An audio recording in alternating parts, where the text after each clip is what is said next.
Hallo julle, vandag se video gaan nou nie fancy slides en goedjies by hê nie.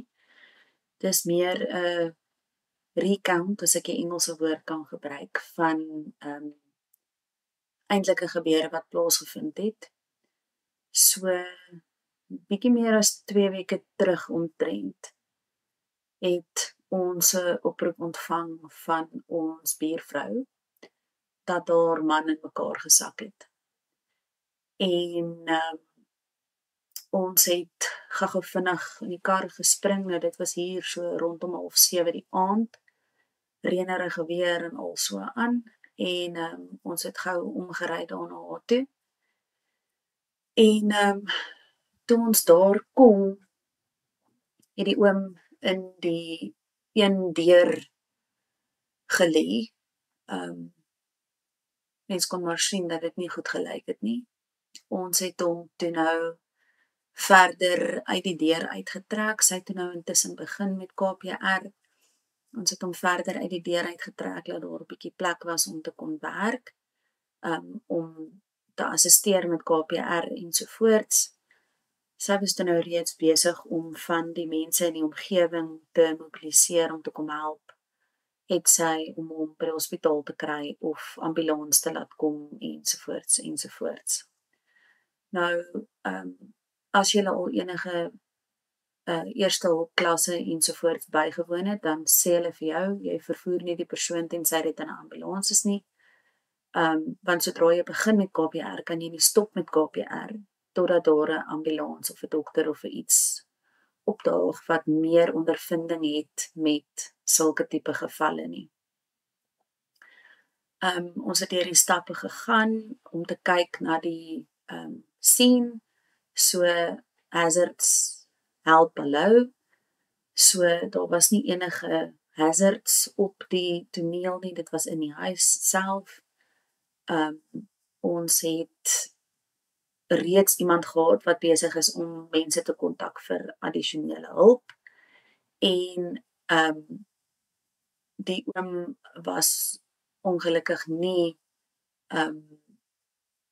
by sy volle bewussyn nie. Ons het toe dadelik oorgegaan daartoe om KPR te begin. Ongelukkig was dit nie moontlik om asemhalings ook toe te pas nie, omrede met wat ook al gebeur het op daai stadium, het hy opgegooi en goed, so ons het hom eers in die herstelposisie geplaas, om van daai vloeistowwe en goedjies te kan dreineer. Ons het toe huis toe laat weet dat hulle vir ons noodhulpsak laat kom, met ons KPR mondstuk. Dis een fout wat ons gemaak het, is om nie die eerste hulpsakkie saam met ons te vat in daai oomblik nie. So onthou maar hoe die situasies werk, mense is maar deur mekaar en wil vinnig daar uitkom, maar jou goed moet eintlik reg staan vir so 'n geval, dat jy net kan gryp en gaan. So dis hoekom dit so belangrik is om 'n grab bag of so iets vir eerste hulp reg te hê, maar dit nou daar gelaat. Ons het begin met KPR, ek het eers begin met kompressies, en mense, dis belangrik dat julle weet hoe hard om te druk om hierdie kompressies te doen. Ek dink met die eerste of tweede set van 30 kompressies kon ek hoor hoe ek ribbes breek. Nou dit is een van die goeters wat sal gebeur. Dit 9 uit die 10 keer kan jy verseker weet jy gaan ribbes breek met iemand wat jy besig is om te probeer resas. Ons het toe nou die tannie het toe nou laterhand die asemhalings gegee, maar op 'n stadium het die oom se tong ook begin swel, so daar was nie meer spasie om die KPR mondstuk in te kry nie. So mens kon eintlik naderhand nie meer suksesvol asemhalingstee doen nie. So ons het aangehou met kompressies. Onthou, die formule is maar 30 kompressies en 2 asemhalings. Jou kompressies moet ten minste 5 cm diep wees. Nou dis nogal kwaai. As jy dink dat jy op 'n liggaam so hard moet druk, Nou goed, die res van die storie het maar so verloop dat ek en ons oudste dogter, sy is nou 16, in 'n paar maande is sy 17, het my gehelp aflos om die beurt KPR te doen. Mense, dis regtig uitputtend. Ek het altyd gedink, ag ja, die ouens wat die opleiding doen sê dis uitputtend en mens raak moeg en mens kan dit nie vir lank doen nie. Dit is uit en uit die waarheid. Mense raak ongelooflik moeg. Ons het vir 'n uur aangehou, waarna daar 'n derde persoon bygekom het om ons te assisteer in ons rotasie om KPR toe te pas. Ambulans is ontbied, die ambulans was maar ver. Jy weet, hulle het eers omtrent 9:00 of wat daar opgedaag. So, jy moet weet, as jy begin met KPR, kan jy nie stop voordat daar 'n addisionele, meer gekwalifiseerde span soos 'n ambulans of 'n advanced life support of so iets by jou opdaag nie. Tensy jy fisies nie meer kan KPR doen nie.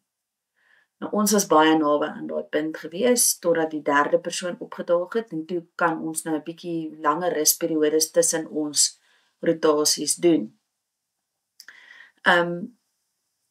Ja, so, intussen het daar iemand opgedaag om die ambulans op die grondpad te gaan haal om hulle te begelei na die plot toe, waar ons was. Die ambulans saam met die polisie het daar opgedaag. Dit was toe nou al 2 ure wat ons besig was met KPR. Ja, dis eintlik bitter hartseer. Die oom het dit toe nou op die ou einde nie gemaak nie. En die proses daarna is nogals interessant. Mens sal dink dat die ambulans die liggaam verwyder ensovoorts, wat nie die geval is nie. So wees voorbereid vir so iets.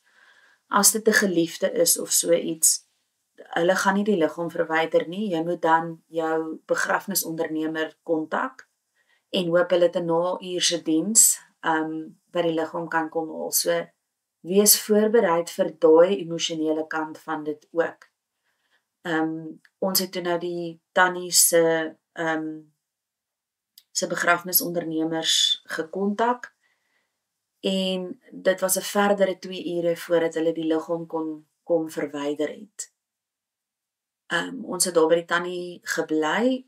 Hulle het gekom, baie professioneel, baie behulpsaam, die nodige empatie ensovoorts gegee. Die ambulansmense wat daar was, het 'n vorm gegee. Van daar af moes die tannie toe nou gaan om 'n verklaring by die polisie te gaan aflê die volgende dag van die gebeure wat plaasgevind het. En saam met dit moes sy toe na hospitaal toe gaan vir vingerafdrukke, haar vingerafdrukke van die liggaam, en om dan nou die nodige doodsertifisering ensovoorts te kon kry. So, dit was nou vir ons, die silwer randjie wat ons daarin kan sien, was dit 'n goeie oefening om te sien of ons opleiding effektief was. Ek sal nie sê dat dit nie traumaties was nie. Mens verwerk hierdie goeters anders as baie ander mense. Ons is nie almal dieselfde nie. So daar is maar 'n trauma aspek daar agter. Ek en ons oudste dogter het toe nou die brief gehad sommer die aand op pad huis toe hulle nou die liggaam kom haal het en die tannie rustig was en so. Toe het ek en sy op pad huis toe so 'n bietjie gesels daaroor, en haar woorde was: "Mamma, maar ons het ons bes probeer, maar dit is nie ons wil nie, dis die Vader se wil." So onthou dit net ook. Jou opleiding kan so goed wees as wat jy kan kry. Maar as die Vader daai persoon kom haal het, jy weet, is daar nie veel wat 'n mens kan doen nie. So, mens moet voorbereid wees vir hierdie tipe van situasies. Dit is nie maklik nie. Dit is nie maklik om die geliefde in die gesig te kyk en te weet, maar miskien gaan hierdie nie werk nie. Nou, die dokter met wie ons nou die paar gesprekkies en goedjies ook gehad het gesê, in hospitale waar hulle die mees gespesialiseerde medikasies en masjiene en allerlei goed het, 9 uit die 10 keer kan hulle nie iemand met KPR terugbring nie. So, dit gaan uit en uit oor die persoon se gesondheid ensovoorts. So, daar is gevalle waar mense 3, 4, 5 ure aanhou met KPR. So, doen julle navorsing. Kyk waar kan jy die nodige opleiding kry. Dit is krities belangrik dat jy 100% KPR reg kan doen. Jy kan soveel video's kyk as wat jy wil. Hands-on training waar jy fisies op een van daai KPR-poppe werk, is al waar jy die gevoel gaan kry of jy dit reg doen of nie. En dan, as jy die volgende dag nie styf en seer is nie, het jy dit definitief nie reg gedoen nie. Om vir julle te verduidelik, ek was styf van kop tot tone. My nekspiere was styf, my armspiere was styf, my borsspiere was styf, maagspiere, tussen ribspiere, my bobene van die heeltyd opstaan en weer gaan sak op my knie. My knie was blou vir dae na die tyd. So, weet net dat jou liggaam deur 'n fisiese workout gaan om so iets te doen. En mens kan nie ophou nie. Jy hou aan en jy hou aan en naderhand is dit 'n mind over matter storie. Ons moet aanhou vir hierdie persoon of ons moet aanhou ter wille van die familielid wat daar staan en kyk hoe hulle moontlik hulle familielid verloor.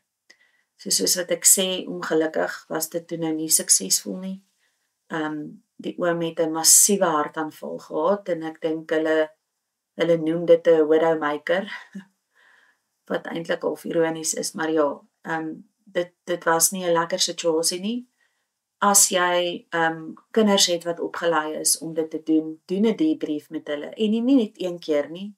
Praat daaroor dat 'n mens seker is daai trauma word ook verwerk en praat jy ook met iemand om jou gevoelens uit te bring oor die hele situasie. So, ek weet die manne is altyd baie sterk en hulle hou nie daarvan om te praat oor hierdie tipe van goeters nie, maar ewen vir die manne is dit belangrik. Praat net daaroor, praat net oor die situasie. Jy hoef nie te sê hoe jy voel nie. Jy weet maar, gesels net oor die situasie en kry dit uit in die oop lig.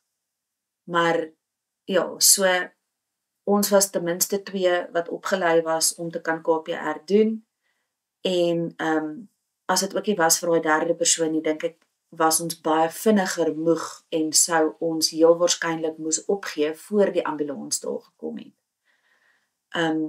So ja, dis net 'n lewende recount van die ervaring wat ons nou deurgegaan het. En ek kan nie genoeg benadruk om te sê, kry daai eerste hulpopleiding nie. Al is dit net om te weet hoe om KPR te doen, dan kan jy potensieel iemand se lewe red. So, ja, dis belangrik om hierdie tipe van opleiding en goedjies te doen voordat dit te laat is. Ek hoop julle kan baat vind by hierdie stukkie vandag. Al wat jy daarvan afvat om te gaan vir 'n eerste hulp level 1 kursus, dan het ek my werk gedoen, glo ek. So, ja, mag julle 'n wonderlike dag hê.